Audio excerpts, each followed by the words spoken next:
arrest of Diera Fields. Let's take you live to the news conference. Over. Thank you. Good afternoon, everyone. On April 20th, 1871, then United States President Ulysses Grant passed the landmark 1871 Civil Rights Act, also known as the Ku Klux Klan Act. This is known today as Section 1983 of the United States Code and is the basis for federal civil rights lawsuits across the country. This KKK Act was passed after the state and local government officials refused to protect black people from the violence of terrorist organizations like the Klan during Reconstruction. Nearly a century later in 1961, during a pivotal time in the civil rights movement and during a heightened time of racial police violence, a man named James Monroe used this KKK Act to challenge the brutality he suffered at the hands of local police. This challenge made it all the way to the United States Supreme Court, and for the first time, the Supreme Court held that police officers who have violated an individual's constitutional rights could be sued under the KKK Act. When local government officials refused to protect black people from violence of local police, victims could now seek accountability in federal court. Here we are, October 14, 2024, and yet again we find ourselves in a situation where local government officials refuse to protect black Akronites from police violence by holding officers accountable for their actions. Since January, people across this city have witnessed firsthand Officer Shoemaker violently lift Diera into the air and body slam her on the ground head first. This was the first case to go before the independent police auditor, Anthony Fennell. After reviewing everything, he found Officer Shoemaker's conduct to be not objectively reasonable.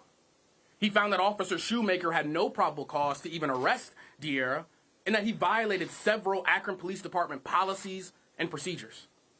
Furthermore, he found that Sergeant Smeagol, who stood there watching this happen and did nothing, also violated department policies and procedures. Now, the Akron Police Department knows this was excessive force. The Akron Law Department knows this was excessive force. Mayor Shamus Malik knows this was excessive force. Instead of apologizing for their actions, for the actions of Officer Shoemaker, and using their power to hold him accountable, they used the weight of the city of Akron government to prevent Diera Fields from seeking justice and accountability. The Akron Police Department and prosecutor's office brought baseless criminal charges against Diera when she was the one that was harmed. And when she pushed back and refused to take the plea deal, they added another charge. And when Diera refused to sign a release saying she would not sue the city or Officer Shoemaker, they forced a trial. They knew that if they won that criminal trial, they could prevent Diera from using that landmark KKK Act to sue Officer Shoemaker in the city and federal court. On June 13th, a jury of Akron residents came back with a unanimous verdict of not guilty, acquitting Diera of all criminal charges. A jury saw through every single terrible excuse the city of Akron used to justify the actions of Officer Shoemaker. And despite this acquittal, despite the overwhelming community outcry to hold Officer Shoemaker accountable, despite Anthony Fennell, the auditor, finding violations of department policies and procedures, this police chief, Brian Harding, decided to carry on this ugly tradition of justifying the actions of members of his department regardless of the truth. Instead of fulfilling his promise of improving community relations, he decided to throw gas on the fire by telling us that what we saw in the video was not true, that we can't believe our own eyes, that somehow Diera was a potential threat to Officer Shoemaker, and because of that, body slamming her was reasonable. This is a clear insult of our intelligence and a slap in the face to every single resident in the city of Akron. This sends a message to every police officer in this department that they can physically assault black women in this city and nothing will happen. Chief Harding has shown that he is incapable of changing the culture in this police department that he was groomed in. He is incapable of holding his friends accountable for the harm they inflict, and for that reason, he must be fired. Mayor Malik promised he would usher in a new era of leadership that would be together for Akron. Leadership that would uplift community concerns and work towards improving police and community relations. We are not even a full year in, and he is failing miserably at fulfilling this promise. I am calling on Mayor Malik to do the right thing and fire Chief Harding. I am calling on Mayor Malik to fulfill his campaign promises and put the well-being of people in this city over the self-interest of the Akron Police Department and the Fraternal Order of Police. Our city deserves leadership that will hold its people accountable and do the right thing, regardless of the backlash. We need leadership who cares about the humanity and dignity of our people. Enough has been enough. Thank you. Gee, I'm not as eloquent as that young man. He gets paid to do that. First of all, thank you for being here. The Akron NAACP stands in support of the Citizens Police Oversight Board's decision in the case of Ms. Fields. I want that to be very clear. We support what the auditor said. He called the disciplinary actions and investigations into the pair of officers on the scene, quote, declaring the force not objectively reasonable, and stated that Ms. Fields' arrest was without probable cause. She was acquitted by a jury, and yet we still are going through this process again. For some of us, it's a little traumatizing. We remember, not less than 6 months ago, the case of another individual who lost his life to excessive force. So we have Ms. Fields, we have Mr. Jones, who at a gas station lost his life due to excessive force. Akron officials agreed to policy changes as a part of a settlement in a lawsuit. It accused police officers of using excessive force. We all remember it. It came after the protesters who demonstrated against a grand jury's decision not to indict 8 officers who fatally shot Jalen Walker. Where are the changes? That's all we want are the changes. It's time to see systemic changes in the policing policies in the city of Akron. It's time for city officials to make the changes needed to keep our residents safe. The Akron NAACP said during the Jalen Walker incident, and we're saying it now, we need a police oversight pattern and practice investigation, period. Again, thank you all for coming. As we approach 2 years since the passing of Issue 10, a crucial moment for Akron's future, it is with a heavy heart and deep sense of responsibility that I stand before you today. The people of Akron, particularly our black citizens, whom the police are sworn to protect, continue to suffer at the hands of a police department that refuses to hold its officers accountable for their actions. Despite the promise of change, Mayor Shamus Malik and newly hired Police Chief Brian Harding have failed to address the critical issues of police misconduct. The recent actions of Akron Police Officer Thomas Shoemaker, who shamefully abused his power during the arrest of De'Ara Fields, are not just an isolated incident. They are inhumane, and they demand more than just a critique. They demand real consequences. Officer Shoemaker's behavior was unacceptable, and we are calling for him to be immediately held accountable. But let's be clear. This isn't just about one officer, one isolated incident. This is about a pattern of violent behavior, gang-type behavior within our Akron Police Department. This is about supervisors like Sergeant Jason Belichick, who routinely sign off and defend these actions, enabling officers like Shoemaker to continue their abusive practices in our city. These actions not only tarnish the badge, but they also betray the very trust that the people of Akron have placed in this police department. Issue 10, passed by the citizens of Akron, called for improved community police relations. This wasn't a defund the police bill. This was about building relationships with the people who are paid to protect us. When independent police auditor Anthony Fennell reviewed this disturbing incident, he provided recommendations that could begin the process of healing and restoring trust in our city. However, these recommendations have been ignored. Mayor Malik and Chief Harding have turned a deaf ear to the cries of the community, dismissing the very reforms that Akron so desperately needs. It is very, very disappointing, but unfortunately not surprising, that city council members will have us to believe this is a failure of the charter amendment. Please understand, this is not a flaw of the charter. This is a failure of leadership. The charter is just a framework, a foundation upon which strong, meaningful legislation can be built. But instead of taking action to strengthen the community's power, the city council has done nothing. Their inaction has weakened us, and it has allowed these abuses to continue. So let's keep it real. The continued abuse of Akron citizens by the very police department that is meant to protect them is a failure of the city of Akron. It is a failure of Mayor Malik's administration. And let's be clear, the Freedom Bloc and the people of this community have no confidence in the governing body of Akron, nor in the mayor. Therefore, we are demanding the immediate termination of Police Chief Brian Hardy.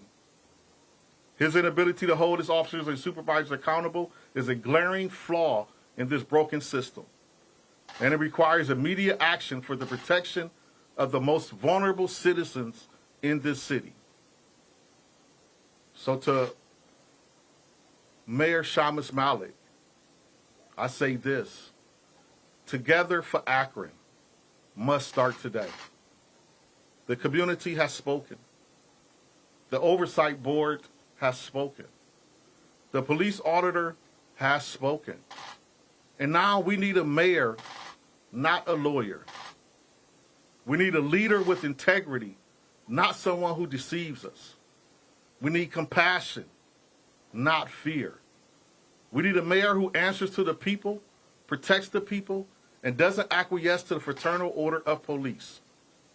The people of Akron deserve leadership that will stand for justice, not hide behind excuses. We need someone who will act with integrity and courage, not someone who bows to the pressures of those who uphold a broken system. We will not stand by while our community is harmed. We will not be silent as our cries for justice are ignored. The time for change is now. We are demanding it. We deserve it, not just for ourselves, but for the future of this great city of Akron. I will now read our list of demands. We are asking for immediate investigation and take disciplinary action of Officer Thomas Shoemaker. Officer Shoemaker must be held accountable for his abusive actions during the arrest of De'Ara Fields. His behavior was inhumane and unacceptable, and he must be held accountable by the Akron Police Department immediately. Termination of Police Chief Brian Hardy. Chief Brian Hardy has demonstrated an inability to hold his officers and supervisors accountable for their actions. His failure to act is a significant flaw in the system of accountability, and we demand his immediate termination to protect Akron's most vulnerable citizens. Accountability for supervisors enabling abuse. Supervisors like Sergeant Jason Belichick, who sign off and defend officers' abusive actions, must be held accountable.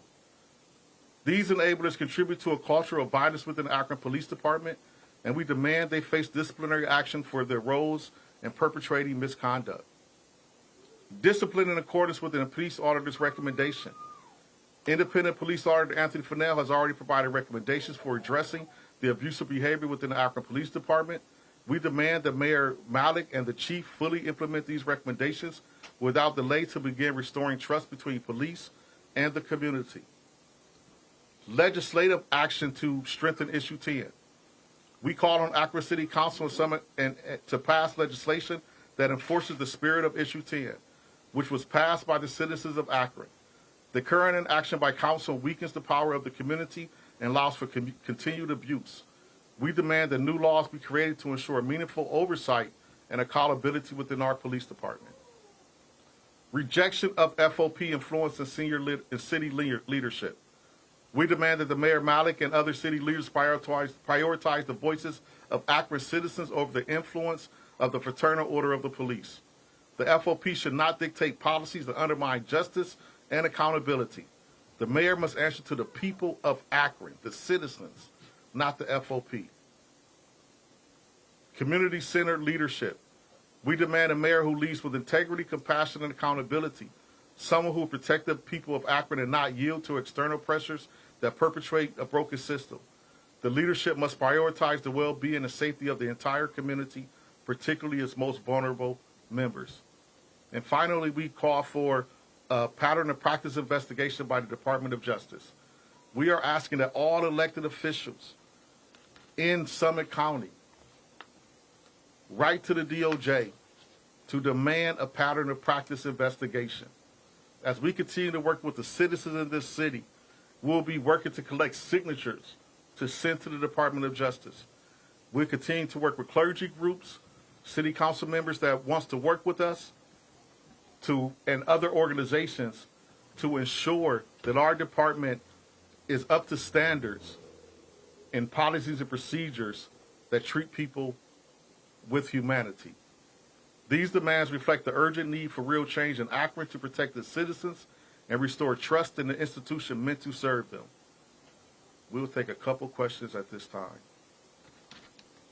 I do a couple. Are we able to hear from Mrs. Fields at all about how she feels about what she's been through and what she would like to see happen as a result of the recommendation by the auditor and the response from the police chief? So Ms. Fields is not going to be answering questions today.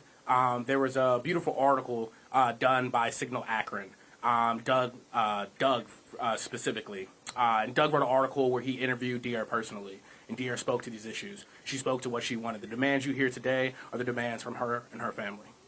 Sir, with all due respect, That is another news organization. These are several other news organizations who also have an interest in hearing from her. So we need to hear from her. We can't take from some other news organization what they've written, no matter how beautifully you say it is. We need to hear in her own voice how she feels. With respect, we ask you to let her speak. So I appreciate that, but she's not going to be speaking today. And I will also say that I appreciate your concern now, but when De'Ara was on trial, when De'Ara was body slammed in January and her trial was here, you were not. These news organizations who are here today were not there. Some were and had an opportunity to speak to De'Ara. But right now, De'Ara is not going to be speaking. De'Ara has stated the demands. I'm not punishing you. I'm not punishing you by any means. You're denying us an opportunity to speak with the aggrieved party. I'm not denying you any opportunity. What did you just say? She's not going to speak. That's denying us the opportunity to speak to the aggrieved party. I said what I said. I hear what you said. I repeated what you said. Now let's hear what she has to say. Next question. Not gonna And also, I asked, where were you at? I'm not going back. Where were you at in January? well, first Where were you at in June? Okay. Thank you. I don't want to belabor the point. I just want to make sure we're okay with using her name and showing her face if she's sitting here and being on the news. Certainly. Because that's going to be one of the questions that we have since we're not able to hear what she's Certainly. Are you, Judy, also pushing for the chief to resign? That is not my recommendation at the time. My recommendation stands as what we've been always saying, is that we need that pattern and practice investigation, and that if you look over time and over history, it doesn't matter who the police chief is, it doesn't matter who the mayor is. What happens in a city when systemic changes occur, it's through that pattern and practice investigation when the Department of Justice comes in. That's what I want to see. Sir, if I may, Mr. We'll Green, take another question. Mr. Green We'll take mentioned another your question. name. You didn't spell your name. We'd like to have the spelling of your full name, please. My name is spelled Imokhai. It's pronounced Imokhai. My last name is spelled Okolo. It's pronounced Okolo. Thank you. Question from Doug? Attorney representing her, right? Yes. Attorney for the title. Thank you. This case was the first report issued by Anthony Fennell. I think it kind of revealed some of the hiccups involved in the oversight process, particularly there's been no enforcement mechanism in the CPOB and auditor's report. What policies or rules would you like added to? I know, Ray, that you spoke about that, about how council could do it, but what would you like to see happen to the oversight process in the city? I mean, I think the first thing is the oversight board has sent in legislation for them to look at and pass that hasn't been passed. So the first thing I want to say is that legislation needs to be passed. Also, the ability to subpoena officers That legislation needs to be written in. But also, how are we going to handle the recommendations from these two bodies? Needs to be legislated. And the charter was written in a way that allows for the city council to work with the community and the FOP and the police department to see what was the common ground for that. And right now, the FOP is leading those conversations, and they're not honest conversations that leads to change and accountability. So we want to see a more concerted effort for city councilors to do what their job is, which is to create legislation, to strengthen the charter, to ensure that there's accountability in our police department. Mr. Green, is there any kind of timetable you're looking at? Yesterday. This is way overdue. People are continually getting abused by this police department. Cases are continuously piling up. Complaints are continuously piling up. Like, we need this done today. You know, the fact that city council is not meeting today because of this holiday is a problem. Like, we are losing people. You know, this lady is sitting right here today physically, but soulfully and spiritually, she is defeated. You know, so we need this stuff to happen immediately. I can't give you a timeline other than immediately. Thank you. Civil rights violation lawsuit, is that something you're looking into? Is that part of the reason you do not want her to speak today? Or We will certainly be suing the city of Akron and Officer Shoemaker. We will certainly be pursuing a federal civil rights lawsuit under Section 1983 of the KKK Act. And Right. then I talked with Fennell today. He said he wasn't specifically calling on the police chief to be fired, and he didn't see this as a loss in his opinion because there's an ongoing conversation that he felt like he did his job, he made his recommendation, the city has the right to give their response back, and there's these ongoing discussions. I'm assuming you don't agree completely with the way he views it, but he's not saying that this was a complete defeat. Yeah, well, his take on that is from what his job is, and he's done his job. And if he came back with a different finding, we will have to sit with that finding also. But these are the findings that came back, and these findings can't just be put on the shelf. They have to be acted upon. Like, we're not just making recommendations to say, oh, well, this is what we did.